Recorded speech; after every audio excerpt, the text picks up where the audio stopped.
That string section you just had isn't a 100 gigabyte library, and it didn't cost a single dollar. The Crown Hill company took 130 gigabytes of live 17-piece orchestra recordings from Glasgow, compressed them into an 850 megabyte free plugin, and added vintage Yamaha CS-80 and ARP Solina synth layers. Let's break down how to dial it in so that your mix doesn't sound like a cheap MIDI. First, let's look at the acoustic string section recorded in Glasgow. We have 3 core techniques, that is the long, the short, and Pluck. Rather than forcing you to map complex CC controllers, it uses an auto expression engine that responds naturally to your velocity and playing dynamics.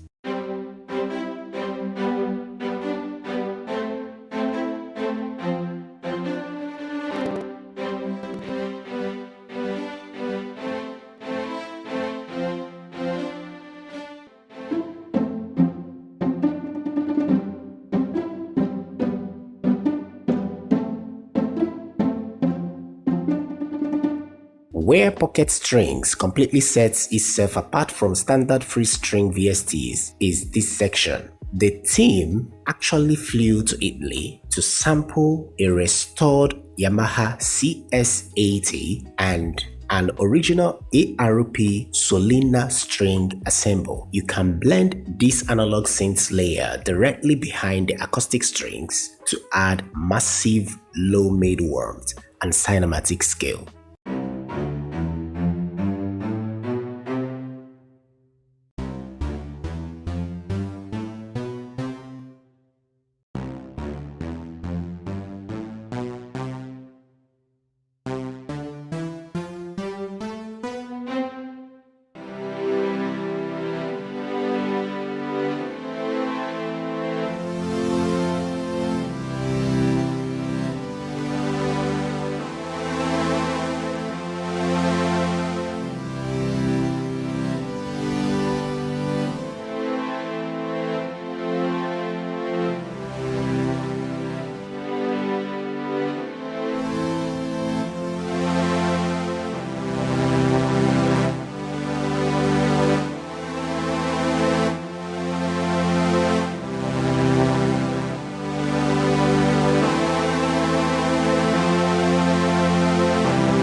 If you are arranging 4 parts harmonies, strings can get muddy fast around 250 to 400 Hz. The built-in glass EQ selectively attenuates fundamental frequencies to carve out instant headroom for your vocals, snare, or lead synths. Let's put it all together inside our full track with the onboard chamber and whole algorithmic reverbs turned on.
So, you can grab Pocket Strings 100% free right now through the Crown Hill app, and I'll be leaving the link in the description. If you want more high-grade free plugins that beats $200 commercial options, click the playlist on the screen right now where I have 5 more tools every producer needs. As always, stay creative, stay focused, and bye for now.